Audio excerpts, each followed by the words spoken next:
जो भारतीय जनता पार्टी ने सपने दिखाए थे वो सब खोखले साबित हुए।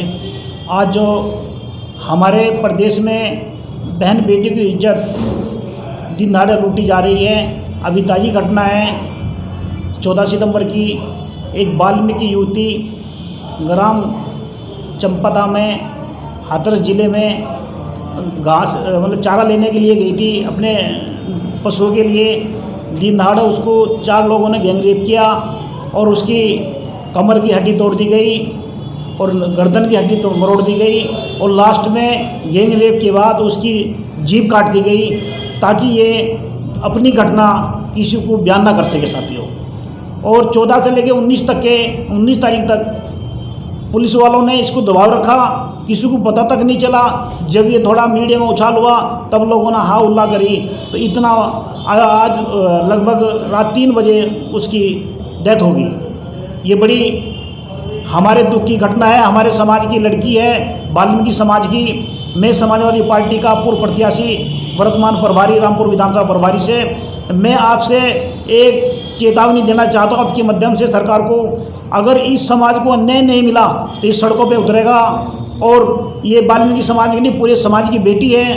मुख्यमंत्री जी कहते थे कि बेटी बचाओ पढ़ाओ, आज वे जब उस एक बेटी का इतनी बड़ी घटना हुई और उनके पर्सनल सचिव कहते हैं कि ये घटना झूठी है।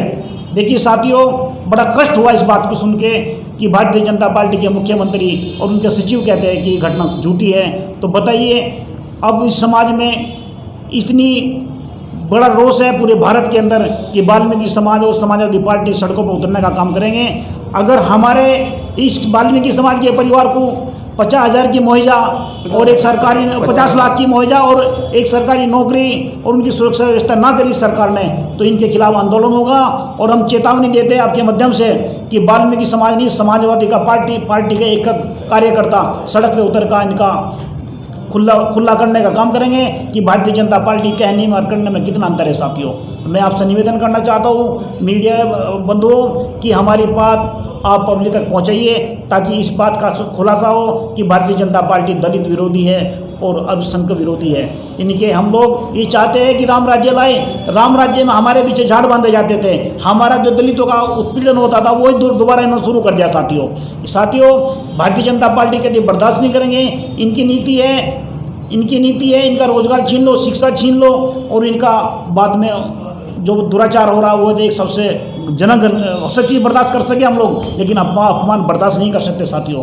मैं अपनी तरफ से और समाजवादी पार्टी तरफ से कहना चाहता हूँ कि वाल्मीकि समाज और समाजवादी पार्टी सड़कों पर उतरने का काम करेंगे।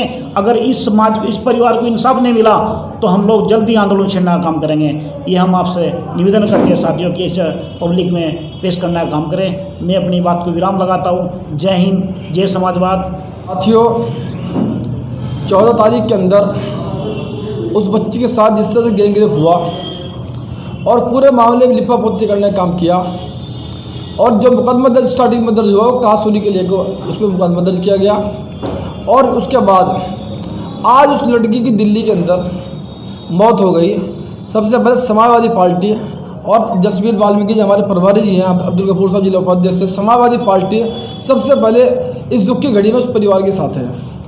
जिस तरह से आज लोग कहते हैं कि राम राज की सरकार है, उस राम राज की सरकार के अंदर उत्तर प्रदेश में जिस तरह से रोज लूट डकैती बलात्कार हो रहे हैं और वो एससी समाज की बेटी जिसके साथ गैंगरेप हुआ उसकी जीभ काटने का काम किया गया ताकि वो कुछ बोल ना सके, उसकी रीढ़ की हड्डी तोड़ने का काम किया गया ताकि वो अपने घर जा ना सके, उसके हाथ पैर तोड़ने का काम किया गया। और आज 14 तारीख पर आज देखो कितने दिन हो चुके हैं, आज वो लड़की जुस्तजू में लड़ती हुई है, आज वो लड़की शहीद हो गई है। जिस तरह से 2012 में जो निर्भया केस हुआ था उसी तरह से आज ये दूसरा केस होने का काम हुआ। और जो ठोका वाली सरकार है, ठोका वाली सरकार अब उसको देख रहा है कि वो किसको ठोकती है किसको नहीं ठोकती है। समाजवादी पार्टी की मांग ये है कि उस परिवार को अन्याय मिले, 50 लाख रुपए का मुआवजा मिले, उनको एक सरकारी नौकरी मिले और उनको पूरी सुरक्षा दी जाए। अगर ये सब बातें नहीं होती तो समाजवादी पार्टी उस परिवार के साथ, वाल्मीकि समाज के साथ, एससी समाज के साथ इस लड़ाई को सड़क से लेके साथ से लड़ने का काम करें। ये मीडिया के लोग, मीडिया के साथियों, हमारा कहना साफ साफ ये है कि जिस तरह हाथरस की घटना हुई, जिस तरह सरकार अपराधियों को बचाने का काम शुरू से कर रही है, इसलिए मैं कह रहा हूँ कि इसमें कहीं ना कहीं सरकार अपराधी मिले हुए हैं। अगर सरकार अपराधी मिले ना हुए होते तो 14 तारीख को ही रिपोर्ट क्यों नहीं दर्ज हुई बलात्कार की, ये अपने में एक बहुत बड़ा सवाल है। आज 14-15 दिन के अंदर उसके जिस तरह से घृणित अपराध किया गया, उसके रीढ़ की हड्डी तोड़ दी, जीभ काट दी, दर्जन के साथ किया गया बच्ची के साथ, ये इससे बड़ी दुखद घटना हो नहीं सकती उत्तर प्रदेश के अंदर, क्या कि पूरे देश के अंदर। लेकिन दुर्भाग्य देखिए, मुख्यमंत्री का निजी सचिव घटना से ही मना कर रहा है, इनकार कर रहा है। जब प्रदेश का मुख्यमंत्री का निजी सचिव मना करे तो इससे बड़ी घटना दुखद, आप समझ सकते हैं कि प्रदेश के हालात, कानून व्यवस्था कितनी स्थिति खराब है। और समाजवादी पार्टी इसकी कठोर शब्दों में निंदा करती है। और जिस तरह से जंगल राज कायम है उत्तर प्रदेश के अंदर, समाजवादी पार्टी सड़क से लेके सदन तक संघर्ष करने का काम करेगा। और हमारी सरकार से मांग है कि पीड़ित परिवार को तत्काल 50 लाख की सहायता दी जाए और उसके परिवार के एक सदस्य को नौकरी दी जाए। समाजवादी पार्टी उस दुखद परिवार के साथ खड़ी है।